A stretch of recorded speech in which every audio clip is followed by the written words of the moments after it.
My name is Chloe. I'm 25 years old and I live in a small, quiet town in the American Midwest. My life revolves around a local bookstore where I work. It's not a sprawling chain store, just a cozy sanctuary with shelves that breathe the scent of paper and ink. I'm not the manager. I'm an assistant, the person who keeps the little world turning. I dust the spines of forgotten adventures, guide customers to new worlds, jot down special orders, and answer the phone's gentle ring. I started this job nearly 2 years ago. Landing it felt like a lifeline. I desperately needed the income to cover rent, groceries, and the endless stream of bills. My best friend, Jessica, had encouraged me, saying, "It's not your forever job, Chloe, but it's a solid start." She was right. The store was a short walk from my apartment, and the people seemed genuinely kind. It felt safe. But safety is a fragile thing. 4 months ago, everything began to shift with the arrival of a new manager, Mark. He was tall, with a preference for shiny, expensive watches that caught the light. On his first day, he was a beacon of charm, arriving with a box of donuts and a wide smile. "Let's make this store the best it can be together," he announced. He turned to me, his smile unwavering, and asked, "Do you enjoy working here?" I nodded and returned the smile, thinking he was a breath of fresh air. But over the next few weeks, the air grew stale. His smile began to feel like a mask, and his words developed a sharp, unpleasant edge. He had a habit of standing uncomfortably close when he spoke to me, his presence a heavy weight in my personal space. An innocent-seeming hand would land on my back for no reason, lingering just a second too long. One afternoon, he commented, "A sharp girl like you is wasted just shelving books." I offered a tight, forced laugh, but a knot of unease tightened in my stomach. The unease turned to fear one evening when I was closing the store by myself. Mark had also stayed late, and as I was about to lock up, he approached me. "Chloe, let's go grab some dinner," he said, his tone suggesting it wasn't a question. "Just us." My mind raced. "I'm sorry, Mark," I said, trying to keep my voice steady. "I have plans at home." His friendly expression vanished. He looked at me, his eyes cold, and said, "It would be a shame if you made me regret trying to be nice."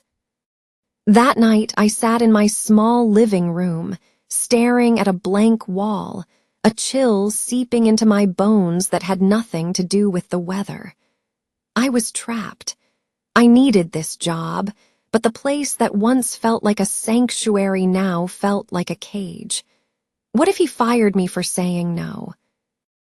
In the days that followed, the pressure mounted.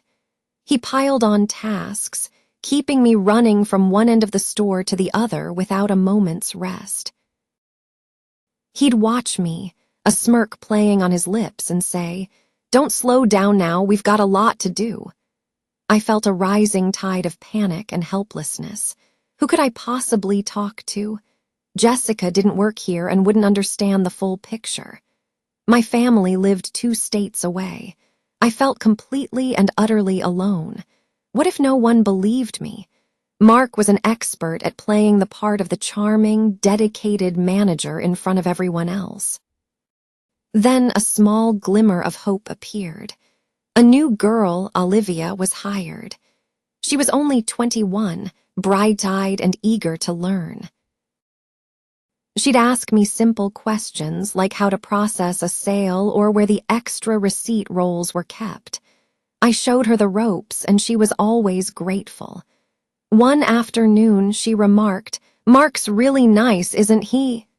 I hesitated for a moment, choosing my words carefully.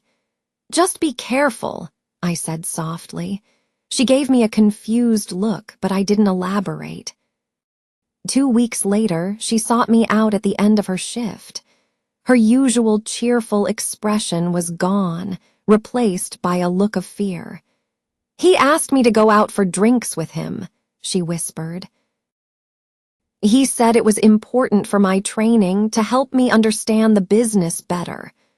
My heart sank into my shoes. "Did you go?" I asked, dreading the answer. She shook her head fiercely. "No," she said, her voice trembling.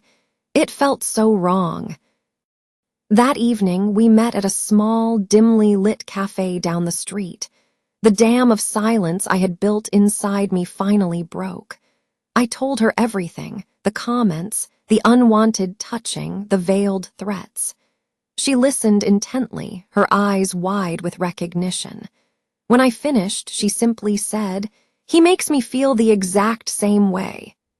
In that moment, the crushing weight of blame I had placed on myself began to lift. We were both scared, but we knew one crucial thing now. We were not alone.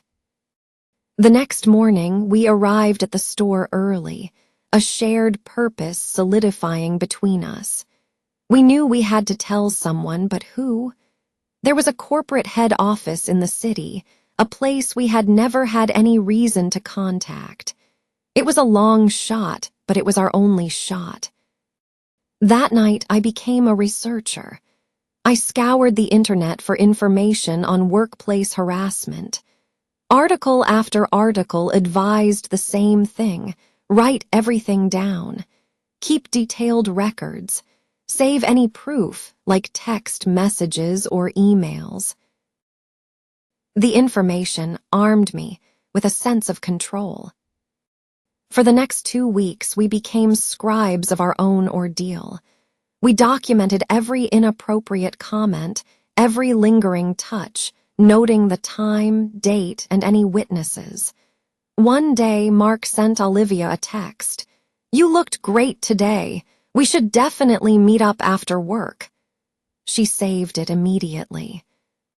With a folder full of our meticulously kept notes, we drove to the main office. We requested a meeting with someone from Human Resources. We were led into an office where a woman named Ms. Peterson listened to us. We laid out our entire story, our voices shaking at first, but growing stronger as we spoke. She heard us out without interruption. When we were done, the room was silent for a long moment. Then she looked at us with a serious, compassionate expression and said, "I believe you. Thank you for coming forward." 2 days later, Mark was a no-show at the bookstore. On the third day, he came in but avoided us completely. Later that afternoon, Ms. Peterson called him into the small back office for a meeting. After an hour, he walked out, cleared his desk, and left without a word. We never saw him again. The bookstore was quiet in the following days, but it was a different kind of quiet. It was peaceful. A week later, our new manager arrived. Her name was Susan. She had kind, gentle eyes and a calm, reassuring voice. Her first words to the staff were, "My top priority is to make this a safe and respectful place to work." She took the time to speak with each of us individually. When it was my turn, she said, "I was briefed on what happened. What you and Olivia did was incredibly brave. If anything, and I mean anything, ever feels wrong again, my door is always open." For the first time in months, I felt a genuine sense of safety at my job. Slowly, the light returned to my life. I started to smile and laugh freely again. Olivia and I became close friends, our lunch breaks filled with chatter and shared dreams. The cloud of fear had finally lifted. One afternoon, Susan handed me a folder. Inside were training materials on how to manage inventory and place orders with suppliers. "I think you're ready to learn more," she said with a gentle smile. I was stunned. "Me?" I asked, pointing to myself. She nodded. "Yes, you've shown incredible integrity and strength. I trust you." I poured myself into learning, studying every process and procedure. A month later, Susan called me into her office. "Chloe," she said, "how would you feel about becoming a shift leader?" I said yes without a moment's hesitation. That evening, I called Jessica to share the news. "I am so incredibly proud of you," she said, and I could hear the smile in her voice. As I sat by my window, looking out at the familiar town lights, I realized that while the view was the same, I was not. I had walked through a valley of fear and emerged on the other side, not just intact, but stronger. I never wanted to be a boss, I just wanted to be respected. And now I was.